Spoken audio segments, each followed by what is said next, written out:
नमस्कार. SP news नवीन channel मी चालू केलाय. स्वागत आहे. तर विषय समजून घ्या पहिलं का मी आता परत तहसील कार्यालयासमोर आहे आणि हे तहसील कार्यालय आणि समोरच हे भूमी अभिलेख कार्यालय. दिलीप गावडे साहेब सतत फोन करतात सकाळपासून आणि किती माझी वाट पाहिली तुम्ही? मी 2-2.5 तास तुमची वाट पाहतो सर. 2.5 तास वाट 2.5 तास बसून राहिलो मी तुमच्यासाठी एवढं उन्हात उन्हात आणि मी आज 7 महिने झाले या मोजणी ऑफिसला गरको मारतोय. मी पैसे भरले 31/10/2025 ला. तरी आज यांचा रिस्पॉन्स काही नाहीये. काय जुन्नर तालुक्यात चाललंय काय? आज जुन्नर तालुक्यात आमदार साहेब हा जुन्नर तालुका तुम्ही नेऊन ठेवलंय पुढे. आज इथं मोजणी ऑफिसला आलो तर आम्हाला उडीचे उत्तर घेतात. या 8 दिवसांनी या 15 दिवसांनी या आणि दिवसभर उन्हाळ्यामध्ये आम्ही इथं थांबायचं. काय करता आम्ही आता शेतकऱ्यांनी काय करायचं? आज तुमच्या माध्यमातून आम्हाला न्याय मिळतोय. आज तुम्ही नसेल तर आम्हाला न्याय भेटणार नाही. कोणी आम्ही घेणारी शासन आम्ही अधिकारी घेणार आहे का? अधिकारी मोबाईल बघतात. काय झालं तुमच्या जमिनीचा वाद काय? कशासाठी? शेजारच्यानी 10-10 फूट आमचं कोरले आणि वावरात गेलं का भाईगिरी करतात आम्हाला. जमीन तुमची येडगावमध्ये गणेश नगरला जमीन आहे. तुम्ही मोजणी मागितली. समोरचा करतोय का मोजणी? त्यांनी तो मान्य आहे पण तो वावरात गेला का रगिरी करतात ते. 5-5 गुंठ माझं पटीक पडले त्यांच्या पायी. काय आम्ही करायचंय काय?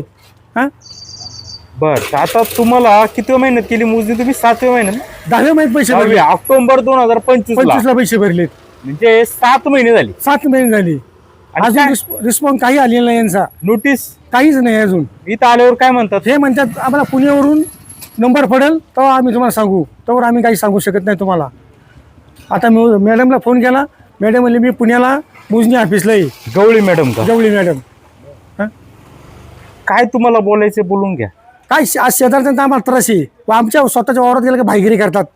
वावरच्या बाहेर निघ, यावकर त्यावकर. काय करायचं? आज तालुक्यात काय चाललंय काय? आज प्रशासन आतमध्ये गेल्यावरती मोबाईल बघतात अधिकारी. समोर येते ना गाडीला. काय परिस्थिती आहे तालुक्यामध्ये? परिस्थिती पकड पाहिजे ना थोडीफार काहीतरी. एक आमदार साहेबाला माझी एक विनंती आहे. आमदार साहेब तुम्ही तालुक्यात लक्ष घाला आणि प्रशासन पकड ठेवा. आज मोजणी ऑफिसला काय परिस्थिती आहे? शेतकरी उन्हातानात बसतात. लोक उन्हात मी सकाळपासून 3 तास उद्या बसलोय. उन्हातानात लोक बसतात. इथं तुम्ही आले काय उत्तर? चला इकडे जाऊ. काय उत्तर दिले जातात अधिकाऱ्यांकडून? ते म्हणजे आमच्या हातात काहीच नाही. हातात काहीच नाही का? आमच्या हातात काही नाही. पुण्यावरून येईल त्या टायमाला आम्ही तुम्हाला सांगू. तोपर्यंत आमच्या हातात काहीच नाही इथं. बर काय करायचं? आम्ही कवर थांबायचे. 7 महिने झाले पैसे भरलेत. यांचा आम्हाला रिस्पॉन्स नाही. काही नाही. असे तुमच्यासारखे किती लोक येत असतील? अहो सकाळपासून माझ्यापाशी 25 लोक बसली होती इथं. एकही लोक कुणीच सगळी. चला बरं आपण विचारू. तर मॅडमच्या खाली दुसरं कोणतरी असेल ना अधिकारी? हो चला. कोण ना कोण असेलच. विचारा त्यांना तुम्ही काय झालं भाऊ माझ्या प्रकरणाचं. हो चला. 7 महिने झाले. 7 महिने झाले. पैसे किती भरले आपण? 12,000 रुपये भरलेत. तातडीची मोजणी का? नाही साधी मोजणी आहे. तातडीची 2 महिने पैसे. साधी मोजणी 7 महिने लागत नाही ना एवढे. हा नमस्कार. चालू विचारा बरं. इथं एक अधीक्षक बसतात इथं. बसलं. अधीक्षक साहेबांना विचारा का डवळे साहेब म्हणा माझ्या प्रकरणाचं काय झालं? साहेब या प्रकरणाचं काय झालंय? बऱ्याच तुमच्याकडे मी येऊन गेलो. कोड नंबर बघितला. ऑनलाईन चेक करून सांगितलं कधी 7 महिने झाले. आपल्याला तारीख पडते ना. सिस्टीमलाच तारीख पडते. वरूनच दौरा. आज 7 महिने आम्ही तुमच्या गरक्या मारतोय. आम्हाला तर रिस्पॉन्स नाही तुमचा काहीच नाही. ऑनलाईनला तारीख चेक केली आपण. त्याला तारीख अजून पडली नाही. त्या दौरा हा हेड ऑफिस कधी पुढल्या वर्षी पडणार आहे का? ते मला नाही सांगताय सर. आता तारीख सिस्टीमला पडेल त्यावेळेस सांगणार मी.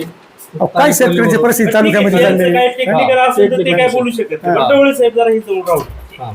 जरा इंट लावा नाही पडलं एखादं. डवळे साहेब नमस्कार. नमस्कार. काय नक्की यांच्या प्रकरणाची वस्तुस्थिती? यांनी नियमित मध्ये साधीमध्ये मोजणीचा अर्ज भरलेला आहे ऑनलाईनला. त्याला तारीख पडून मोर नंबर पडलेला आहे. म्हणजे मोर नंबर पडलेला आहे पण त्याला मोजणीची तारीख पडलेली नाहीये. म्हणजे आता मोजणीचा दौरा हा हेड ऑफिसवरूनच तारीख पडते तिकडं आपल्याला. तारीख ऑनलाईनला तारीख करून पडते. तारीख पडल्यानंतर त्यांना नोटीस देता येतील आपल्याला. ही मोजणी तुमच्या नियमाप्रमाणे किती दिवसात यायला हवी होती? ही साधी ज्याला हे 3-4 महिन्यामध्ये येते आपली नियमित मध्ये. प्रकरणाचे आवक आपल्याकडे जास्त असल्यामुळे 3-4 महिने लागतात. आता त्यांची पाळली 7 महिने झाले पण ते झाले 7 महिने. आता आवक जास्त असल्यामुळे वरूनच शेड्यूलला काय तारीख पडली नाही त्यांची. बरं आमची अशी विनंती आहे का आपण तुम्ही चेक करा यांचा मोजणी रजिस्टर नंबर टाकून आणि काय त्याची आता सद्यस्थिती म्हणजे आपल्याला समजेल.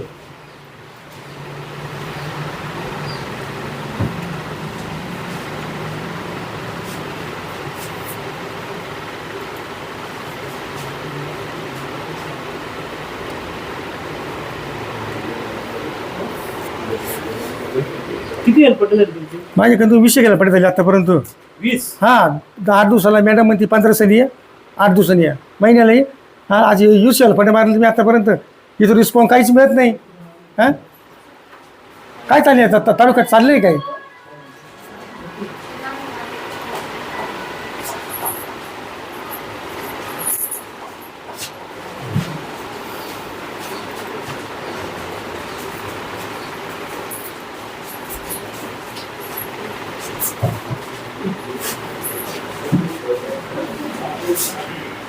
वैतागले तुम्ही फार. वैद्यगृह मग सर लय परिस्थिती अवघड आहे. उन्हात सकाळपासून बिन जेवणाचं मी उन्हात बसलोय. इथं रिस्पॉन्स द्यायला कोण नाही आम्हाला शेतकऱ्यांना. हां काय चालेल ते तालुक्यात? सकाळी आले होते माझ्याकडे, त्यांना त्याची स्टेटस काय आहे ते दाखवलं होतं आपण त्यांना. इतके फोन आले मला साहेब.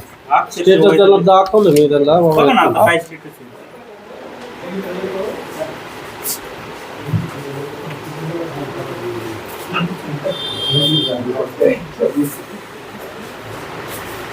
किती अडचण आहेत आपलं? 2 आहेत. 2 मुद्दे. हां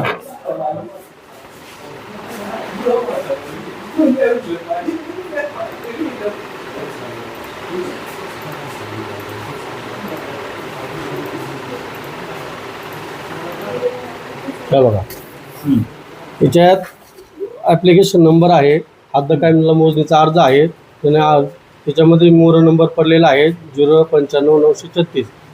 गावाचं नाव आहे येडगाव, गट नंबर 108 आहे. पण जी मोजणीची तारीख आहे ती अजून काही जनरेट झालेली नाही आहे, म्हणजे पडलेली नाही आहे. ज्यावेळेस मोजणीची तारीख पडेल त्यावेळेस तुम्हाला नोटीस काढता येते. तुमचं म्हणणं आहे टेक्निकली वरून तुम्हाला पटवलं होतं तसं तुम्ही काम करा. मग आता हे कोण करतं वरती? आता वरती हेड ऑफिसला जी सिस्टम आहे आपल्या ई ऑफिसची, ई मोजणीची, तिकडूनच तारीखा पडतात आणि नंतर ती त्याच्यावर हे कोण आहे? जनरेट कोणाच्या अंडर ही चालते प्रोसेस? म्हणजे आपण तिकडे कॉन्टॅक्ट करू ना. तिकडे जमाबंदी ऑफिस आमचं, जमाबंदी आयुक्त कार्यालय पण आहे. तिथं हेड ऑफिसला ई ऑफिसचं हे विभाग आहे, तिथून ते तारखा हे जनरेट होतात. बरं मला सांगा, फक्त मी माहिती विचारतो आमचं आपल्याला वाद. आता हे इतकं प्रत्येकाला असे जेवढे 7-7, 8-8 महिन्याची ती तारीख पडते, अजून यांची नाही तारीख पण पडायची. आता त्यांच्या तारखा त्यांनी अर्ज हा 7 मध्ये भरले नियमितला थोडं उशीर लागतो. आता 180 दिवसाचं ते काहीतरी पिरियड पुढे हो साहेब, तुम्ही बघायचे म्हणजे 4 महिने लागतात. आता म्हणजे 7 जास्त दिवस लागतात. ऐकून घ्या, त्यांची चाललंय काय तर? आवक जशी होती हो त्याप्रमाणे. मग तुम्ही अधिकारी भरा ना. तुम्ही माणसं भरा, शासनाला माणसं भरा ना. कवर शेतकऱ्याला मारता तुम्ही. हा तुमच्याकडे माणसं भरा. हा तुम्हाला नाही बोलत, सिस्टमला फक्त समजून घ्या. मग तुम्हाला नाही बोलत, पण तुम्ही शासनाला माणसं भरा ना म्हणा. कवर शेतकऱ्याला उन्हात बाहेर 40-50 लोक उन्हात बसल्या साहेब सकाळ बसून. आहे का नाही त्यांना काही? हा मी आज सकाळपासून बिन जेवणच आज इथे तुमच्यापाशी उभा आहे ना सर. तुम्ही सकाळी आलो का नाही? तुम्हाला सब सांगितलं. तुम्ही मला सांगितलं पण आज किती दिवस यायला पडे मारायचं. सिस्टम मॅडम मध्ये 15 दिवसांनी या, त्या मॅडम मध्ये 8 दिवसांनी या. काय चाललंय तालुक्यात? चाललंय काय? सिस्टम आता मी तर काय करणार आम्ही सांगा ना. कुठे नेऊन ठेवलं? हा आमचा जुना तालुका. आमदार साहेबांनी तर तालुक्यात लक्ष घातलं पाहिजे, परत दोघांची पकड पाहिजे. काय चाललंय का तालुक्यामध्ये? आज 5-5, 10 गुंठे आमचं कोरले असलं तरी ते आम्हाला शेजारची येऊन देते नाही आम्हाला. आमच्या 7-12 स्वतःचा असून आम्हाला वावर येऊन देते नाही. कशासाठी? काय चाललंय तालुक्यामध्ये? अवघड परिस्थिती. मला तुम्ही सांगा किती दिवस मला मोजून येणार ते सांगा मला. नाही तर मी उपासला इथं बाहेर बसणार तुमच्या समोर. मी सकाळपासून कुठे साहेबांना 10 फोन केले, साहेब तुम्ही येता का? ते मला 15 मिनिट झालो, 20 मिनिट झालो, पण ते बिचारी आली टाइम काढून. आता सिस्टमला तारीख पडल्याशिवाय आम्हाला तुमच्या अधिकारी तुम्ही बोला ना. काय म्हणते तुमच्या पुण्याच्या अधिकारी तुम्ही बोला. मॅडम त्यांना सांगतो फोन काय नाही मॅडम 2-2 तास फोन उचलती नाही. मी मॅडमची आज 7 महिने गंमत बघतो मॅडमची. मॅडम रिस्पॉन्स देत नाही आम्हाला. तुम्ही अधिकारी पुण्याच्या अधिकाऱ्याशी बोला का बघा काय वरती करतो कॉन्टॅक्ट करतो तुमची तारीख. धन्यवाद. चला आता जेव्हा येईल तेव्हा येईल. आता ते म्हणतात की आता मॅडम तर नाही येत, मॅडमचं आता हे बंद आहे ऑफिस, बरोबर? कार्यालयामध्ये मीटिंगला गेलेत वाटतं काहीतरी. ठीक आहे, चल. बरं आता काय म्हणणं आहे तुमचं आता हे सगळं ऐकून? अहो, काय म्हणणं काय शेजारी वावरात येऊन तिथे नाही त्या बाहेगिरी करतात, एवढं करूनही बी बाहेगिरी करतात. 5-5, 6-6 गुंठ कोरले ते म्हणले का 3 महिन्यात मोजणी येते. हा आता म्हणतात 3 महिने मोजणी, पैसे भरायला 7 महिने झाले. कवर यांचे पैसे थांबायचे, आमच्या का माणसं नाही. प्रशासनाने माणसं भरावा, आमदारांनी सांगावं इथे येऊन, उद्या यावं आमदारांनी, माणसं भरावा. तालुक्यात माणसं नाही का? बरं आता ऐका, ते आमदार साहेब एकतर ते पत्रकारांच्या विरोधात आहे. त्यांना असं वाटेल की मी तुम्हाला बोलतोय विरोधात बोला म्हणून. साहेब आणि मी तुम्हाला तुमचा माझा विरोधात काही बोलतोय असं संबंध नाही. नाही, तुमचा माझा काही संबंध नाही. तुम्ही मला काही सांगितलं नाही. आज मला कळतंय तालुक्यामध्ये काय परिस्थिती आहे शेतकऱ्यांची. हा काय शेतकऱ्यांची परिस्थिती मला माहिती. आज मी सकाळपासून 5 तास झाले उन्हामध्ये तर पडलो इथं. मॅडम नाही इथं, अधिकारी रिस्पॉन्स तिथे नाही. काय करायचं आम्ही? हा आज तुम्ही होते म्हणून आम्हाला न्याय मिळतो इथं. आमचा कोणी न्याय घेतला असता तुम्ही नसते तर? हा